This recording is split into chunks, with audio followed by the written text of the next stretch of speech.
President Lee Jae-myung is off to Canada to attend the Group of Seven summit in what will be his diplomatic debut on the global stage since taking office roughly 2 weeks ago. He could be sitting down with the leaders of the U.S. and Japan for the first time there. A new presidential committee called the State Affairs Planning Committee has been set up to lay out a blueprint for policy initiatives and action plans for President Lee's 5-year term. The task force will help redistribute over-centralized powers and reform institutions to better cope with AI and climate change, among other issues. Israel and Iran continue to exchange waves of missiles for the 4th straight day, with Israel reporting at least 24 deaths and Iran reporting 224 deaths. Good evening. President Lee Jae-myung has departed for Canada this afternoon to take part in the G7 summit as a guest and also to sit down with the leaders of major economies. Our top office correspondent Song Yujin has our top story. South Korea's new leader, President Lee Jae-myung, is making his diplomatic debut on the global stage. President Lee began his 3-day trip to Canada on Monday to attend the Group of Seven summit less than 2 weeks after taking office. First Lady Kim is accompanying him and will participate in official programs arranged by the host nation. President Lee will build rapport with world leaders and lay the groundwork for tangible progress on key issues, including trade. In particular, by highlighting the strength of Koreans who overcame martial law and insurrection, and the resilience of our democracy, we expect this summit to elevate South Korea's standing on the global stage. The president's first stop is Calgary, where he is expected to hold bilateral talks with leaders of non-G7 countries who were invited to the summit along with South Korea. Those invited countries include Australia, Brazil, India, Mexico, South Africa, and Ukraine. The following day, on Tuesday local time, he will participate in the G7 expanded session in Kananaskis, where the focus will be on energy security. Lee is expected to speak twice, laying out Korea's vision for diversifying global energy supply chains and promoting AI-integrated energy innovation.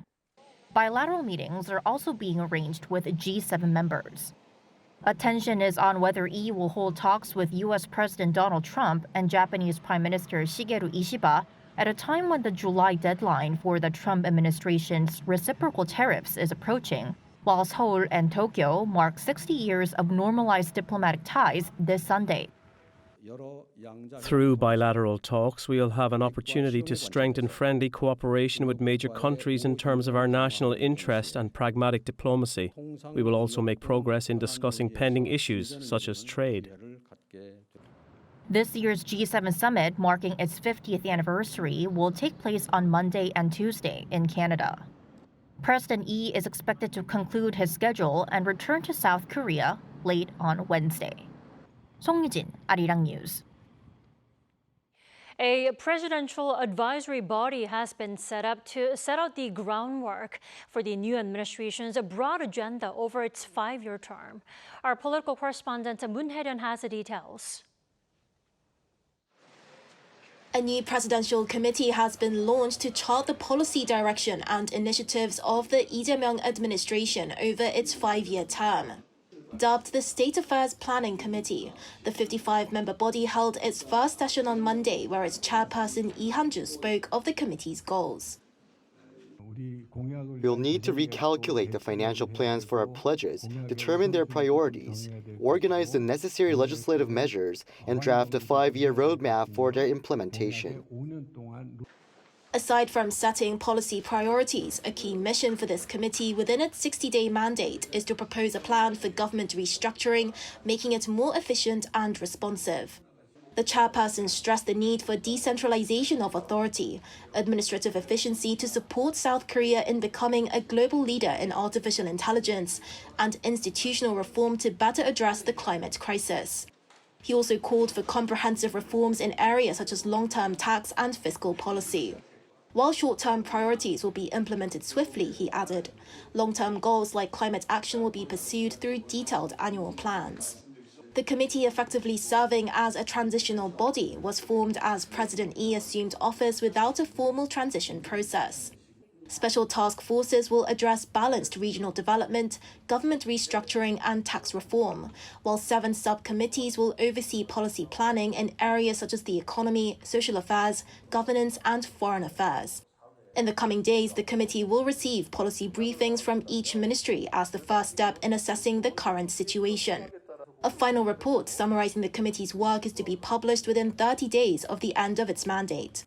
The committee also plans to establish additional channels for public engagement, aiming to incorporate citizen input and broaden participation in shaping national policy. 문혜련, Arirang News. President Lee Jae-myung called for a continued partnership between South Korea and Japan, as the two countries marked 6 years since the normalizing of diplomatic relations.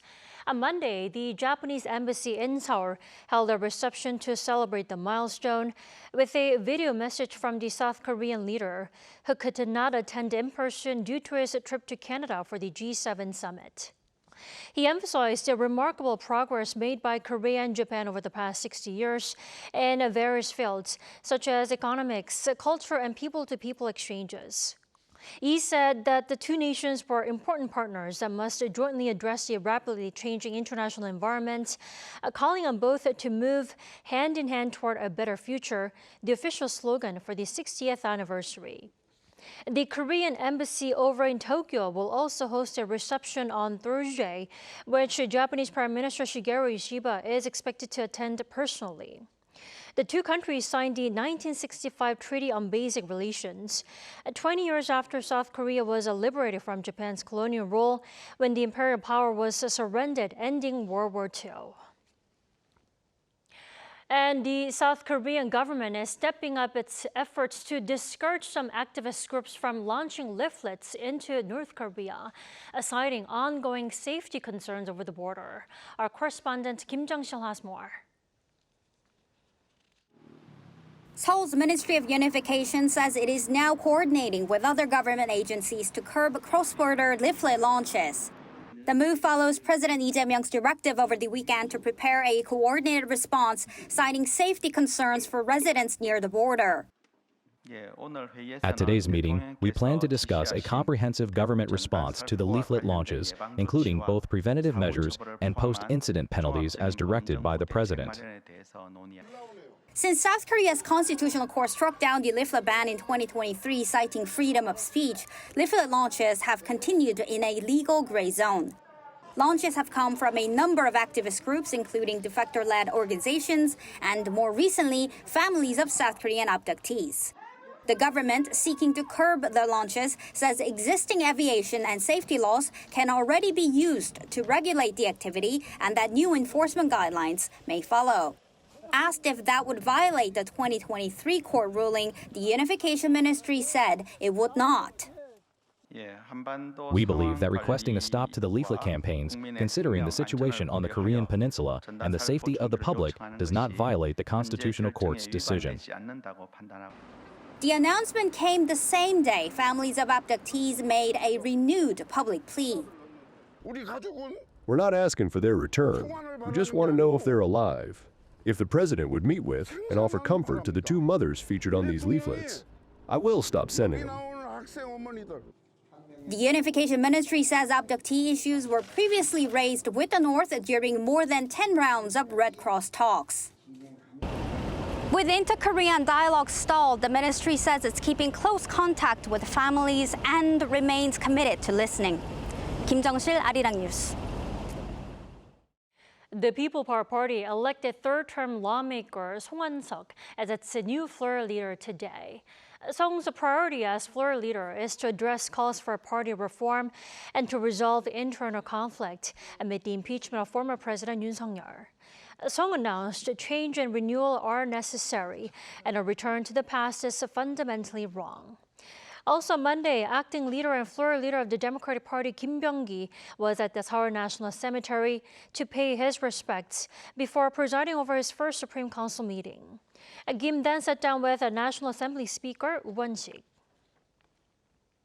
The exchange of fire between Israel and Iran continued with Iran's attacks overnight on Monday local time, causing significant civilian casualties. Now the damage continues to mount, but no talks between the two sides seem to be on the way. Our Kim Do-yeon reports. Casualties continue to mount as the conflict between Israel and Iran entered its fourth day with escalated exchanges involving missiles. Iranian missiles struck Israel's Tel Aviv and the port city of Haifa before dawn on Monday, killing at least 8 people and destroying homes. More than 100 people were wounded from this most recent barrage of missiles. The latest fatalities in Israel, reported by the country's National Emergency Services, raised its death toll to 24 since Friday. Israeli attacks in Iran have killed at least 224 people since Friday, according to Iran's health ministry. Iran says it's not looking to negotiate for peace until its retaliation for Israel's attacks is complete. An anonymous official spoke to Reuters on Monday and was quoted. The Iranians informed Qatari and Omani mediators that they will only pursue serious negotiations once Iran has completed its response to the Israeli preemptive strikes. Meanwhile, the Iranian parliament is preparing a bill to leave the Nuclear Non-Proliferation Treaty, but said it remains opposed to developing of weapons of mass destruction. We will still refrain from pursuing a nuclear bomb. Of course, we don't know what will happen in the future, but we still uphold the fatwa of the supreme leader and move forward accordingly. Israel, as it also launched a series of missiles and operations against Iran overnight, said it knew there would be a price to its strikes on Iran, but that they had to be done. But a military official said that Iran will also pay a price for its attacks on Israelis. People of Israel, I promise you, anyone who harms you will pay and is paying a heavy price, anywhere and in every front. Meanwhile, the roads out of Tehran are clogged with vehicles as civilians try to leave the city ahead of any additional attacks by Israel. Kim Do-yeon, Arirang News.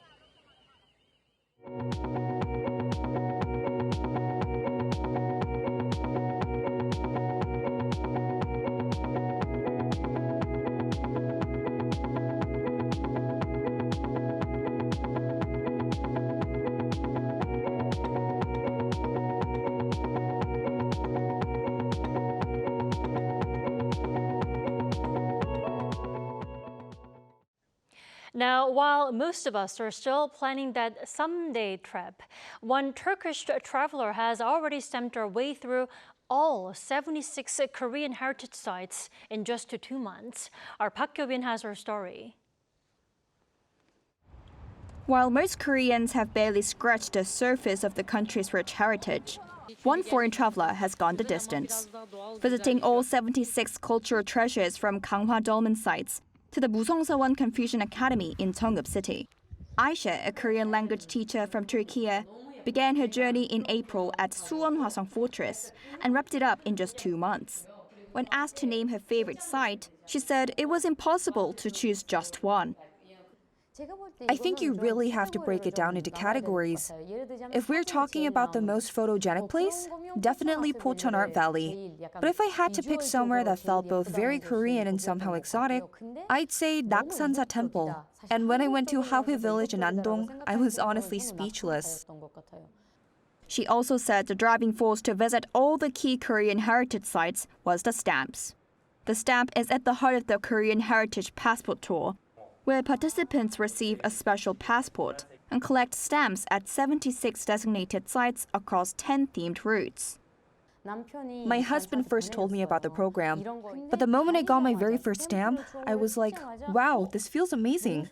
There was this powerful sense of achievement that made me want to keep going. And I guess another reason was, I wanted to be the Turkish person who knows Korea best.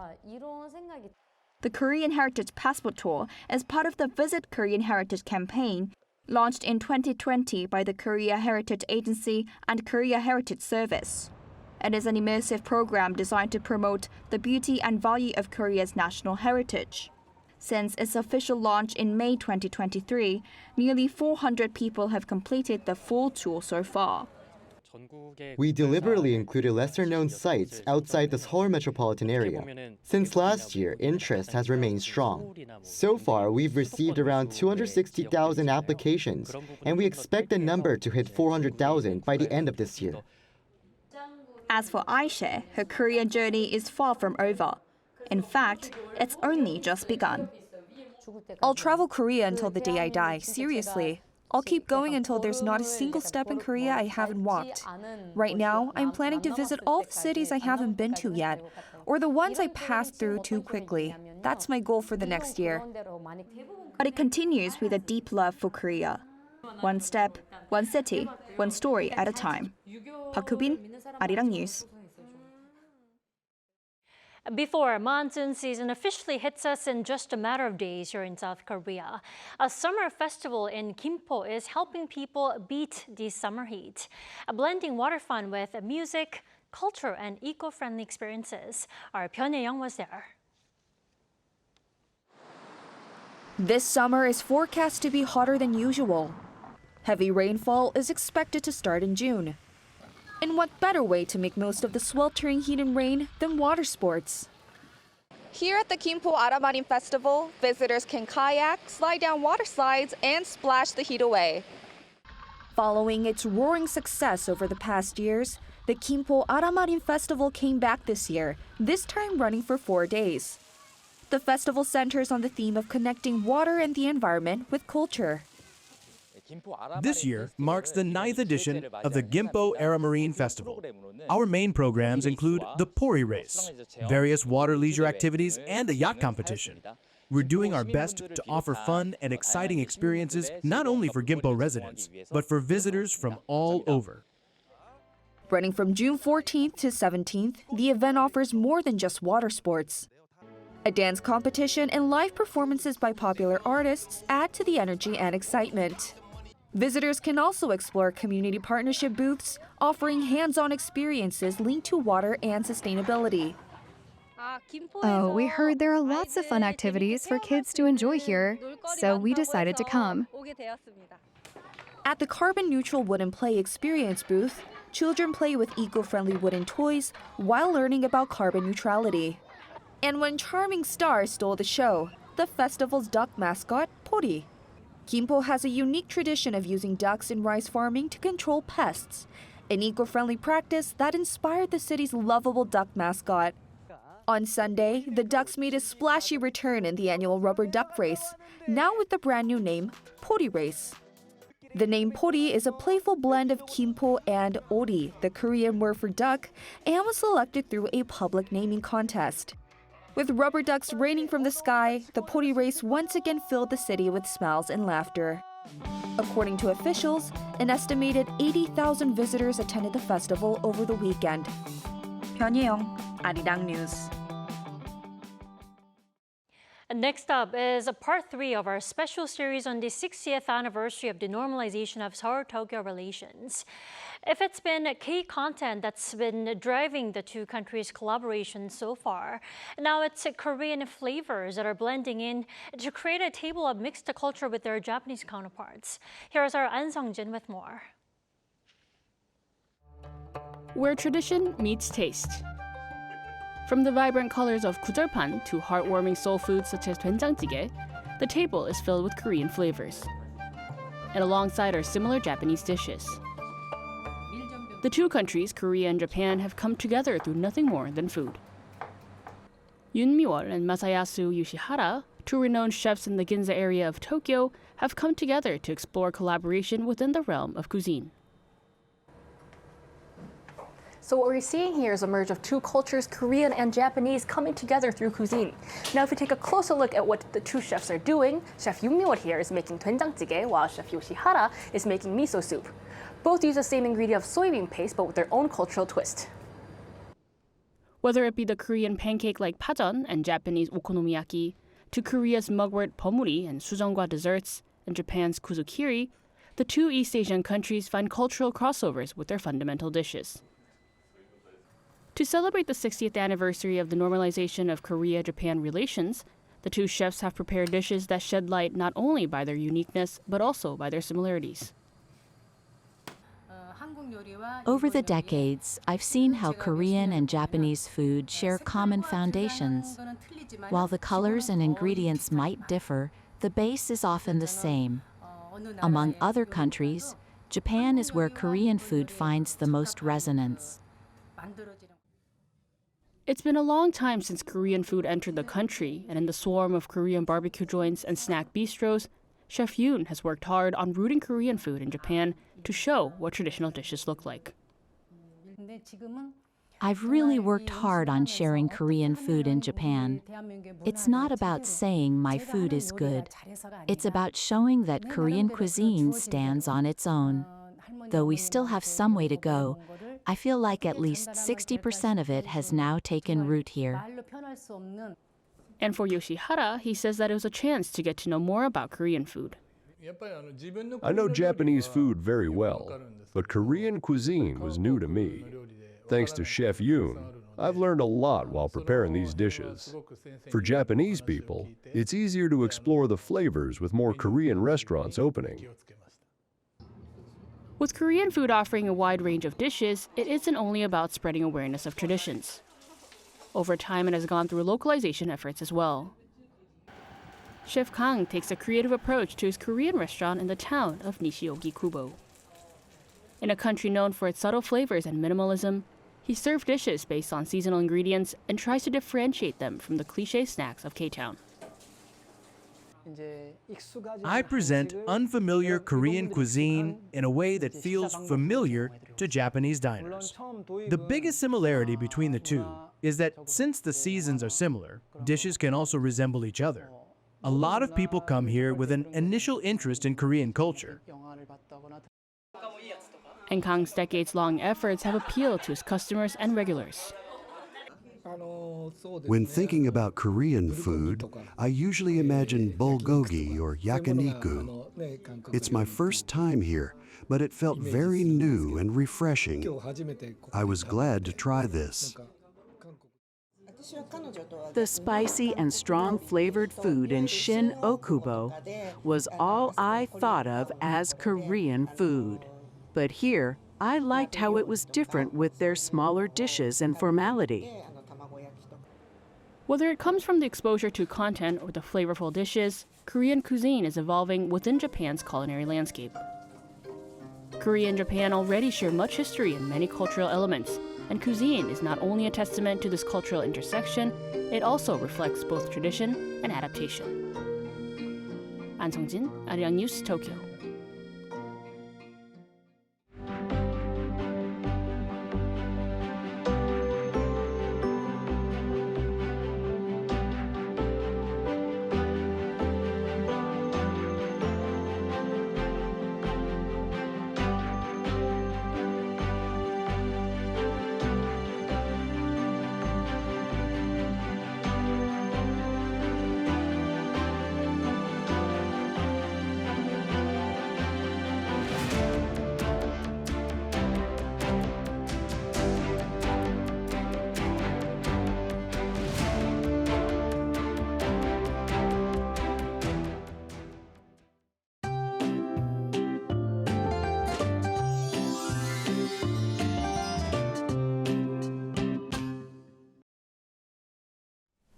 The heavy rain has finally taken a break across the country.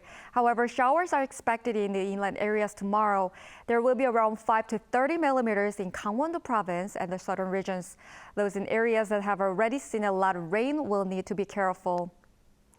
The first heatwave warning of the year for the Seoul metropolitan area was issued yesterday. Daytime temperatures will rise to around 30 degrees Celsius in inland areas for the time being. It is important to take care not to get any heat-related illnesses in this hot weather. Tomorrow morning will start warm at around 19 to 23 degrees Celsius all over the country. Highs will move up to 30 degrees in Seoul, 29 degrees in Chuncheon and Jeju. Starting with the central parts of the country on Thursday night, more rain is forecast nationwide on Friday and Saturday. That's all for Korea. Here are the weather conditions around the world.